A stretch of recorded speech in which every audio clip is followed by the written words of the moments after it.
Welcome to Common Man Cocktails. I'm your host, Eric Schomer. Today we're going to create the Holland Gin Cocktail. This recipe requires some Bols Genever, which is that stuff. You might see it in the liquor store. It's 42% alcohol by volume, imported from Holland. It's a neutral grain spirit, which is what gin really is, except for they add all the juniper essences and flavors and the other spices that go along with it. This is more like a malt. So apparently it's really the basis of what gin became, because they couldn't get the same ingredients, these malts, in big enough supply in England. So when they created the London gin, London dry gin, it was based off this recipe, substituted for the ingredients that they could get. So then you end up with two cocktails. So this is really the root of where gin came from.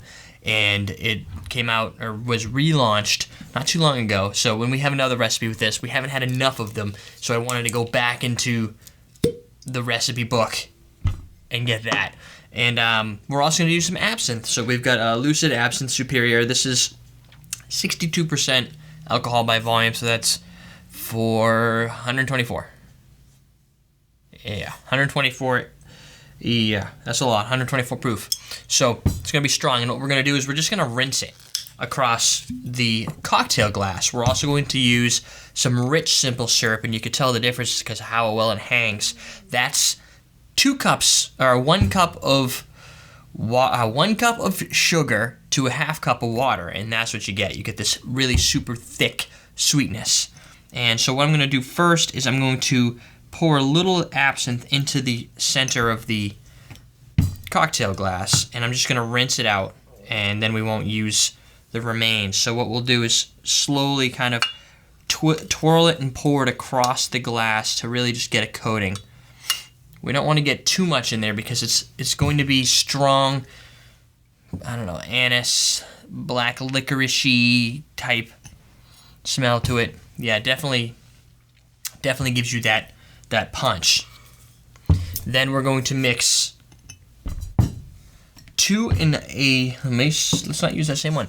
2 1/3 or something like that. So 2 ounces of the Genever, and then 1/3, which I can kind of do in here. You can do 2.5 if you want to, or a little less. Judgment, whatever. Use your best judgment, or do it till taste. And we're going to do 2 dashes of simple syrup. So I'm going to say that's probably a rich simple syrup. I'm going to say almost a half an ounce. One reason is you're not going to get all of the half ounce out anyway, since it's so thick. But you get a nice, add a little sweetness to it. We're going to put that with some ice. We're going to stir it, and we'll pour it into our glass. My ice is looking weird.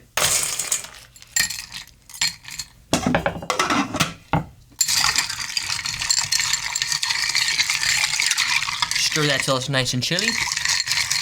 Got our glass here.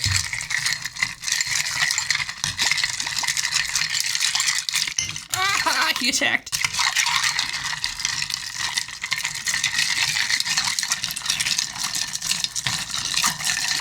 Still smell the absinthe from over here. There you go. Got that malty. It's like a malt wine. Very dark and crazy. Strain that into our glass here, and it's going to adopt some of those nice absinthe properties we've rubbed along the edges. So it's kind of like if you imagine a gin cocktail with just a little bit of vermouth. We're doing a Genever with just a little bit of absinthe. And it's going to be very kind of clear. Any yellowing you might get is probably going to be from the rich simple syrup. So you're getting a nice malty black licorice flavor just smelling it. I don't need this ice here. Definitely potent. A little almost like a rubber-like flavor to it. Must be the kind of the way the absinthe plays. You get the little numbing from the absinthe. Doesn't take a lot to go pretty far. And that the Genever really is the core basis. You're going to taste the Genever, and you're going to get a little hint of sweetness. Overall, if it's not enough for you, you could put more rich simple syrup in there. But it's enough to keep it with the potency. And I know certain people like potent drinks, like that's like being badass. So there you go. That is the Holland Gin. It doesn't even have any gin. I'm your host, Derek Schomer, and excuse the attire. I didn't get all crazy because I was at the Boston Wine Expo. So did anybody go to the Boston Wine Expo this weekend? I didn't see you there, but there you go. We're teaching you how to drink.